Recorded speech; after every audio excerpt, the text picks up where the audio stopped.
الحمد لله وكفى ثم الصلاة والسلام على رسول الله صلى الله عليه وسلم. أتنزل الله سبحانه وتعالى تمساب السيبين من يكون نبي محمد صلى الله عليه وسلم. ومسمى قفة بقويتا الحقوق النبي صلى الله عليه وسلم على أمته. حقوق نبي صلى الله عليه وسلم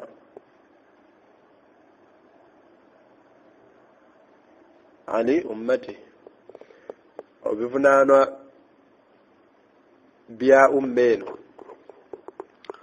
بتوين okutukkiriza eri omubaka waffe Muhammad sallallahu alayhi wasallam. Tutunuulidde essookedde ddala okumukkiriza n'okkakasa ebigambo bye. Nsula obujulizi mu Qur'an Allah subhanahu wa ta'ala ng'atugamba nti fa'aminu billahi wa rasulihi wan nuri alladhi anzalna mpaka yebiggwera. Ekyokubiri ittiba'uhu, omuddu yenna ekivunaano ekyokubiri ekya ummeeno kye tulina okutuukiriza eri omubaka Muhammad sallallahu alayhi wasallama okumugoberera. Allah natugamba nti wa rahmati, okusaasira kwange wasi'at kulla shay'in, kwabuna kwasaasana ku buli kintu kyonna. Allah n'agamba fasa'aktubuha lilladhina yattaqun, Allah agenda kuteeka oba kukakasizza oba agenda kussa kwabo abaddu abatya Allah subhanahu wa ta'ala. N'agamba wayutuna zaka abawa zaka. N'agamba nti walladhina hum bi ayatina yu'minun, n'abo abakkiriza amateeka oba obubonero wa Allah subhanahu wa ta'ala. Be baani abo? N'agamba nti abakola ebyo alladhina yattabi'una ar-rasul النبي الأمي، aba bagobera omubaka Muhammad sallallahu alayhi wasallam. Ekyokusatu kwenjagala okutandikira oluvannyuma tugende ku kiddako, tugambye nti ekivunaanwa ekyokusatu ummeeno kye tulina okutuukiriza eri omubaka Muhammad sallallahu alayhi wasallama yagamba nti mahabbatuhu, okubeera nga twagala omubaka Muhammad sallallahu alayhi wasallam. Nituleeta n'obujulizi ekigambo kye kyajja mu hadithi, nga hadithi eyo muttafaqun alayhi eri mu Bukhari ne Muslim, nga ye kennyini atugamba nti la yu'minu ahadukum, ayogera bino teyogerako nga ajja kwagala kwe, agambye nti tagenda kuba mukkiriza omu ku mmwe, yagamba nti hatta al-ghaya, okutuusa ekiseera, okutuusa bw'anaatuuka nga akuna ahabba ilayhi, okubeera nga nze nsinga okuba omwagalwa gyali, min maalihi, okusinga min waladihi, okusinga abaana be, okusinga sente ze, okusinga abantu bonna, annas ajma'in. Yagamba nti wa waladihi, okusinga, yaleeta abaana n'aleeta n'abazadde, n'agamba nti wannas ajma'in, n'abantu bonna, okusinga ng'omubaka gw'osinga okwagala, okusinga ebyo byonna ebifaananawo bityo. Kyewuunyisa omubaka Muhammad sallama yawangaala n'abasajja wallahi abaali balina obwagazi obutuufu gyali nga si ummeeno oba oli abo tufaanana. Tumu Umar ibn Khattab radiyallahu anhu ajja afeffetta, ajja anoonya omubaka. Bo tebaatereranga okumala eddakiika, okumala essaawa nga talabe ku mubaka, awuli omutima nga tegumuteredde. Ffe leero okutuulako obutuuzi ewoogerebwa ebigambo bye kizitowa, wali yagadde okutuulako waali nga n'ebigambo bye byennyini toyagala biwulira. Erivaayo nti oyinza ogamba nange naali badde nga Umar, nange omubaka naali yagadde okutuula waali nga n'ebigambo bye tobimanyi, oba omwagala. Omuddu ogenda okulaba ng'akootinga ebigambo bya John Speak. Bano abaana bammwe abasoma n'akootinga ebigambo bya Napoleon, tayinza kootingayo hadithi ya mubaka. Ayagala ani amuli mu mutwe? Abaddu bakootinga ebigambo bya bannakatemba, ebya politicians. tayinza kootingayo hadithi ya mbaka ne bwebeera nyimpi ne bwebeera ng'eriyo ebigambo bisatu tagiina mu mutwe ani gwasinga okwagala yoli gwalina ebigambo bye mu mutwe omuddu owangadde ne mukyalawo amanya hadithi z'omubaka mmeka okakasa ayagala omubaka naye ennyimba buli olujja ku tv n'aluyimba paka lwe luggwa n'olya nga akuyimbi maama w'abaana ayimba bulungi alina eddoboozi eddungi ayagala ani abaana b'abasiraamu basanga bayimba ennyimba zino ze bayimba bubeera bwagazi bwa bannannyini baazo bwe balina ku mitima gyabwe. Umar ibn Khattab awayitawo akabanga nga talaba ku mubaka n'agenda ng'amunoonya agenda omusanga ng'atudde wabweru w'enjuye ali mu kati yeebakiriza bw'ati asiriikiridde. Umar ibn Khattab walaba omubaka mu mbeera eyo n'ayogera ebigambo bino n'agamba nsaba Allah nkusaba ompe ebigambo ebirungi bye mba ngenda njogerere wali omubaka Muhammad sallama nveewo ng'asanyuse. Olabye obwagazo leero sunna mmeka ze bakusomedde kabutugyeeko olutabuliike nammwe omuddu n'avaamu ekigambo naba omulevu ettama lyonna lisaakaatidde omuddu n'alaba akendezezza engoye toli smart wali yagadde okulina n'omubaka g'okakasa omubaka omwagala omuddu n'alaba abaddiŋŋana okusaanaga naye musala mufunayo ki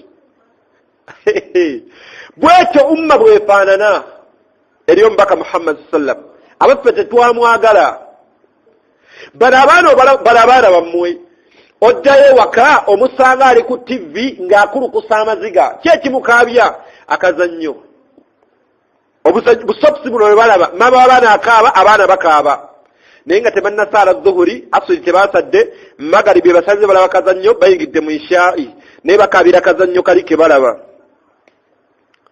mu tareeka omubaka awulira embonyabonya gye babonyabonya basahaba takaaba naye bano abeera ku tv wallahi amukyayi nzantamye nali manye yagenda omuwasana omukazi omusanga akaaba amaziga ag'ekyeyonoonere nga tayinza kukaaba butamanya kusoma ya saruna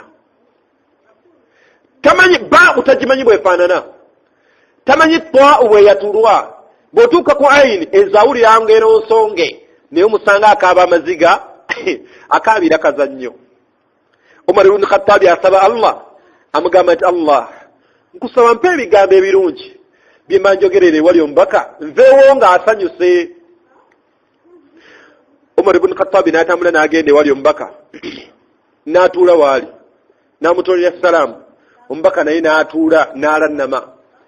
Umar ibn Khattab kyava abuuza omubaka nti owange omubaka olaba otya singa oba oyina abakyala ewaka nga banjawulo naye ng'onaakusaba kino tokiina oli akusaba kiri tokiina onaakusaba kino tokiina.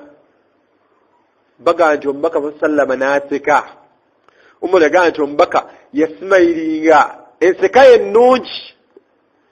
Umar agenda okulanga omubaka asanyuse n'alinda statement gyazzaako namugaa nti ya Umaru ekyo kyennyini kyoyogera kyekizibu kyennina ewange.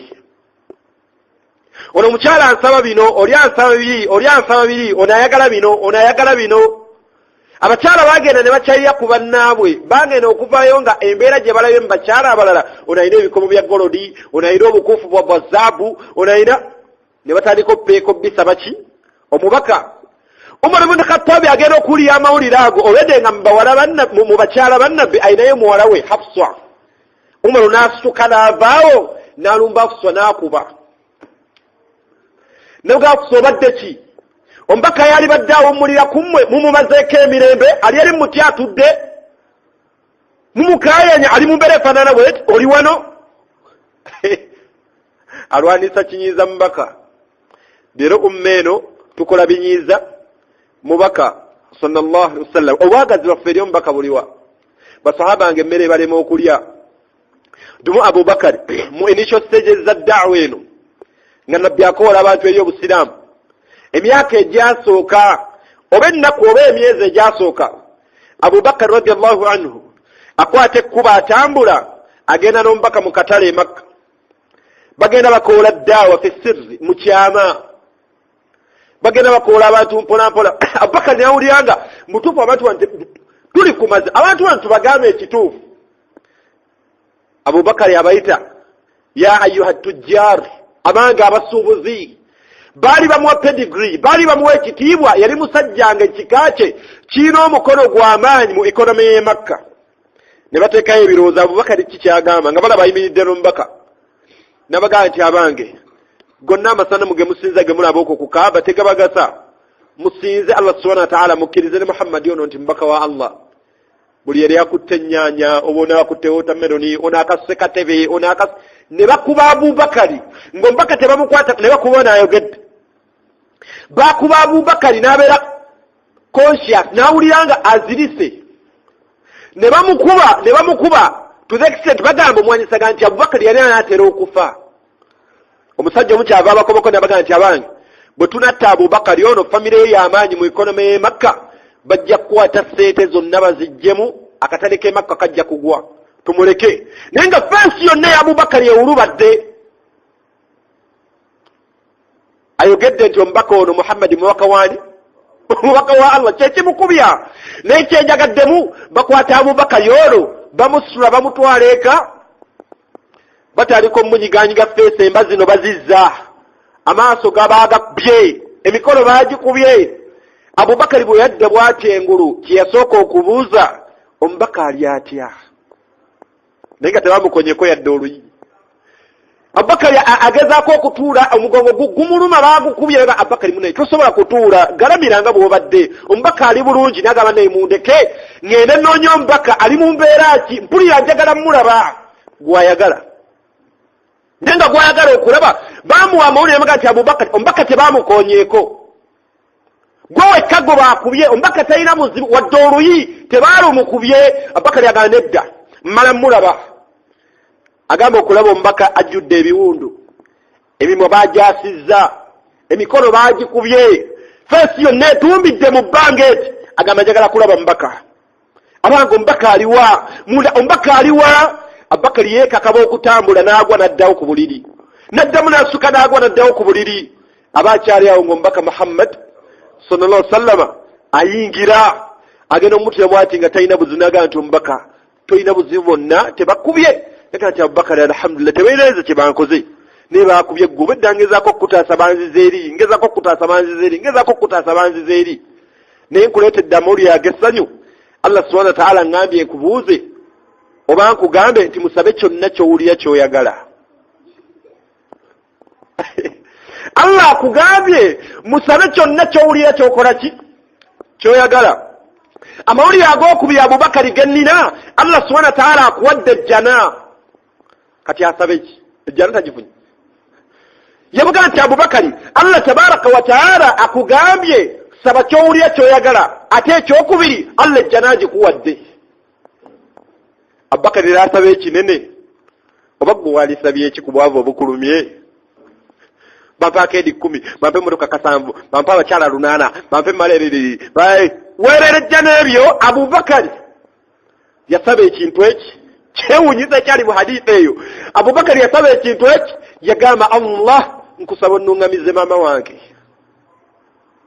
nkusaba maama wange omuwa obuluŋŋamu bayizeeni maama wa Abubakari radiyallahu anhu yali tannaba kusiramuka nkusaba maama wange omuwa obuluŋŋamu aluŋŋame akkirize Allah nawe n'omubaka amukkirize Allah akusaba okimuwe Abubakari afunamu akangubanguba agenda okulambula ku maama we oluvannyuma lw'okumukuba ebbanga nga liyiseewo bwe yatuuka bw'ati ewaka nga tannaba kwogera na maama we ku busiraamu maama we n'amugamba ashhadu an la ilaha illa Allah wa ashhadu anna Muhammada rasul Abubakar yamuwanga salaamu naga ati Muhammad nzikiriza Allah gwe wakkiriza era nzikiriza Muhammad ono gwobeera naye mukwano gwo nkakasa mubaka wa Allah mwana wange bangambye bakkubye kiki oli otya obwagazi bwa Nabbi tero mbuko mulaba asaze ebimemeya bwe bulamu bwawulira bwayagala be basinga okwagala abaana bammwe basibye enviiri n'ayungako enviiri endala bwe bulamu bwayagala bw'abayimbi omubaka tamwagala Bakadija tabaagala singa abadde abaagala abanga abaddu singa twali twagala omubaka tetwali kyusizza mannya masiraamu osanga omuvuka ku university ng'aswala omuyita Muhammad yeyita Medi gwolaba yayagala omubaka nga n'erinnyo ddi muyita obuyisi nti gwe anta Muhammad temupita namumanyi nze Medi osanga omuddu omukyala erinnya lye Khadija erinnya ery'ebbeeyi omukyala yasooka okusiramuka nagamba nti ze hade Khadija limuswaza olaba omuddu erinnya lyokka we likuswaliza okuyita Muhammad kitaawe yakulondera erinnya ddungi ne bakutuma Muhammad naye nga likuswaza oyinza okuŋŋa nti nannyini lyo ayinza obutakuswaza abanga amahabba ge tugamba ge tulina eri omubaka Muhammad sallallahu alaihi wasallama abange tuyinza okuba nga twali tulimba tunuya Hamza ibn Abi Talib Hamza radiyallahu anhu nga tannaba na kusiramuka lumu akwate ekkuba ava okuyigga ajja atambula omukyala amugamba nti Hamza Abu Jahali ava wano naye ekigambo kyatavumye Muhammad mpozi nga akyerabidde Hamza nagamba akoze avumya ani nga tannasiramuka Hamza n'asimbuliza effumu lye lino n'awumuza wansi akasolo kano ke yali ava okuyigga n'agenda n'alumba Abu Jahali asanga Abu Jahali atudde ku Kaaba n'abashiriku balyoko banyumya mboozi kyenkoze Muhammad muvumye oyo muvumye Hamza akwata effumu n'akasuka effumu alifumita Abu Jahali Allah amutaasa olutaasa oba yali akutama kulonda kaki effumu ne liyitawo ne lyesogga ku kisenge vu ne bawa omukama terivuddewa nga Hamza atudde ku nfalaasi ye namugamba nti Abu Jahali nkulabula kasoona ddamu n'ovuba Muhammad kunze nawe kuliko agenda okutta munne kunze ebyamuza byogera tannasiramuka kasoona ddamu n'empuya nti wavuddemu ekigambo ekivuba Muhammad nze naawe leero mukyala waavuma Nabbi n'oseka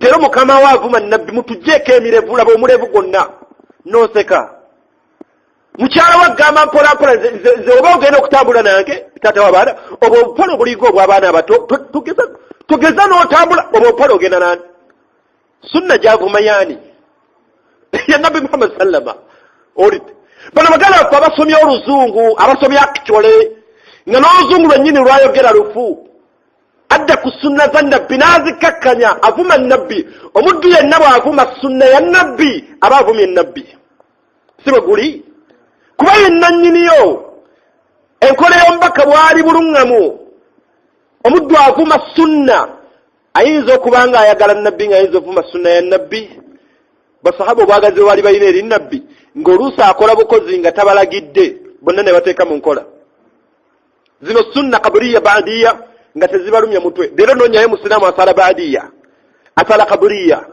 asala ku qiyamul layl sunna za Nabbi asiiba olw'emmande n'olwokuna abaddu abagamba nti baagala okukuza amawuledi ga Nabbi nannyinigo ye yasiibanga busiibi fe leero piraawo basimati siramu n'omusanga ataawa alwana nakedde mu mucere gwange muguse wano nga sunna za Nabbi ne bw'omutuululira taliiko obuwufu wadde kale olw'olumu hatta yawmul jumu'a najja mu mbeera eyeewuunyisa ne bw'aba agenda ku buko ekkanzu agyeyazika agende mu mbeera esinga okuba ennungi bamutegeere bamuwe ekitiibwa kino baagenda mu bantu bankizo ne sunna za Nabbi zimukola ki abanga okwagala omubaka kye bayita okwagala omubaka ono kyayogerako wano ye muddu okutamasaka okwenyweza okufunvubira okunywera ku sunna z'omubaka Muhammad sallallahu alaihi wasallama bangi kyetwayogera kyali kigambo tetwakitegeera kyetwagamba nti la ilaha illallah Muhammadu rasulullah abange kumugoberera si kwogera mu bwogezi ensonga gye mansembyayo ku nsonga ebivunaana bya umma eno bye tulina okutuukiriza eri Nabbi Muhammad sallallahu alaihi wasallam omuwandiisi n'agamba nti nusuratuhu okubeera nga tumutaasa okutaasa omubaka hayyan wa mayitan okutaasa omubaka Muhammad sallallahu alaihi wasallama imma mufu oba mulamu fe okutaasa kwe tuyina kati kumutaasa nga muki nga mufu abaddu abawangala naye bamutaasa nga mulamu ne baddamu ne bamutaasa abawanga oluvannyuma lw'okuvaawo kwe. Allah subhanahu wa ta'ala be baddu bayogerako nti lilfuqara almuhajirin alladhina ukhriju min diyarihim wa amwalihim yabtaguna fadla min Allah wa ridwana. Allah subhanahu wa ta'ala ayogera ku baddu abasenguka ne bava Makka ne beeresa emmaali balesa abaana balesa ssente ne basenguka n'omubaka Muhammad sallama ne bagenda e Madina. Kyewuunyisa ababasangayo bayita ba Ansar yuhibbuna man hajara ilayhim nga baagala nnyo bano abaasenguka okuva e Makka ne bagenda e Madina wallahi nga tebalinaako luganda kutaasa mbaka. Ekibayisa ba Ansar Allah subhanahu wa ta'ala abatuuma. Allah yagamba nti as-sabiquna al-awwaluna min al-muhajirin wal ansar ababasooka mu bukkiriza buno ababakulembera abakkiriza mu muhajirin abasenguka ne bava e Makka ne bagenda e Madina wal ansar ne ansar be baasangayo abali e Madina. Abaffe mbaka leero tumutaasizza bali baganda baffe ababeera ku kuguni ku njiri. Omuddu n'asuka n'avuma omubaka n'avuma omubaka naye nga buli ali awo yenna aseka busesi. Buli ali awo ali mu kuseka. Tolaba abaddu bwe baakuba omubaka mu katyuni bano abaana abali e Denmark baakuba ne bamuzannyamu firimu. Abaana baabaanukula gwe kyakkwasa kokko ku nnaku obasabira kokko ku ddwa Allah subhanahu wa ta'ala abakwate abakkakkanya omubaka. Abavubuka basanga beetaasa balwanira muwala. Era abaddu beetaasizza naye nga mbeera y'amazambi wayi sente z'ekibiina kya Bulaaka bano abakyala abeewola balunze enkoko naye nga sente za kibiina beetaasa naye nga beetaasa mafaramu yafaanana bw'atyo okutaasa omubaka. Tuni Abubakar radiyallahu anhu nga mmaliriza. Abubakar radiyallahu anhu omubaka amugamba nti alhijja. Abubakar Allah subhanahu wa ta'ala ngambye ensenguke nve e Makka ngende e Madina. Namugamba nti Abubakar tugende njagala tugende naki tugende naawe naye bakwate ekkubo mu kutambula okugenda wano. Omuwandiisi agamba nti Abubakar yatambulanga nadda mu maaso g'omubaka n'atunula teriyo kiyinza kukosa mubaka. Naddamu n'ayita ku mubaka nadda emabega n'atunula teriyo kiyinza kukosa mubaka. Nadda ku ddyo nadda ku kkono ng'adduka atambula yeetoolola bw'atyo omubaka. Atambula yeetoolola omubaka. Akakasa tayagala afune buzibu bwonna. Akakasa omubaka tayagala atuusibweko bulumi bwonna. Tayagala mbeera yonna emunakuwaza. Leero ffe omubaka tumutaasizza. Abanga okutaasa omubaka kuliwa. Leero avvoddwa abaddu ne tuseka. Akkakkanyiziddwa abaddu ne tuseka. Bingi nnyo ebiri mu umma. Ekivunaanwa eri umma eno abange tuseeyo ebirowoozo okutaasa omubaka Muhammad sallama.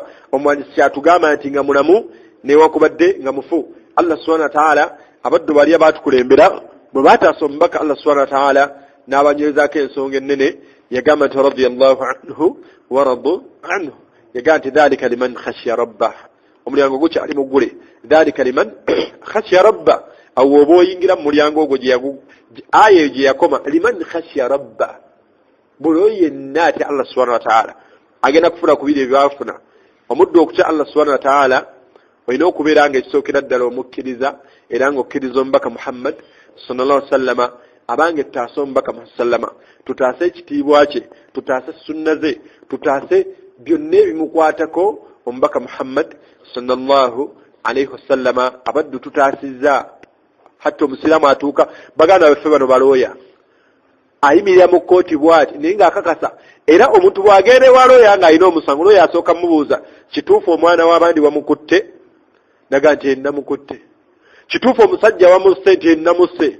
Kati nze kanfuna engeri gye mbankizannyamu. Wallahi ne bukeera ku makya ng'onaabadde alina omusango olw'oyo ono awolerezza oli omulyazaamaanya ne bukya ku makya ng'ate ono gwe baakozeeko obulyazaamaanya yeetaaga n'okusasula eri eyakutte omwana we oba eyasse kitaawe oba eyasse embeera efaanana bwetyo. Naye ng'abaddu beetaasa mu mbeera ya bulyazaamaanya ne bukya buluganda bakkiriza buvunaano bwa umma eno ummati Muhammad sallallahu alaihi wasallama okubeera nga tutaasa omubaka Muhammad sallallahu alaihi wasallama tumutaase mu mbeera yonna. Omuddu ayimirira ayogere ku kigambo omubaka omugaye nti sirika. Tugeza n'oddamu okwogera ku mubaka bw'otyo. omuddu asuka atemerera omubaka omugane nti musajja omubaka ebyo tojweteka tomulimbisa omuddu akole ekikolwa oba gole sunna omukomeko nti owange eyo sunna ya nabbi gyokkakkanya kyebayita okutaasa omubaka Muhammad sallallahu alaihi wasallama. insha Allah biidhnillahi tabaraka wa taala tujja kutunulira ebivunaano ebirala ebibulayo bibadde bibulayo nga mukaaga oba nga mukaaga ebadde bibulayo. Allah subhanahu wa taala bw'anaaba atuwadde obuwangazi tujja kubanga twongera bitunako tubimaleyo insha Allah tabaraka wa taala. Mbalamira okwekwata ku nkola n'enjigiriza ya Nabbi Muhammad sallallahu alaihi wasallama mukka mwe muli okwesiima ebigambo bye n'ebikola bonna bwali bulungamu okubiri Allahu tabaraka wa taala. Subhanaka Allahumma bihamdika nashhadu an la ilaha illa anta nastaghfiruka wa natubu ilayk. Assalamu alaykum wa rahmatullahi wa barakatuh.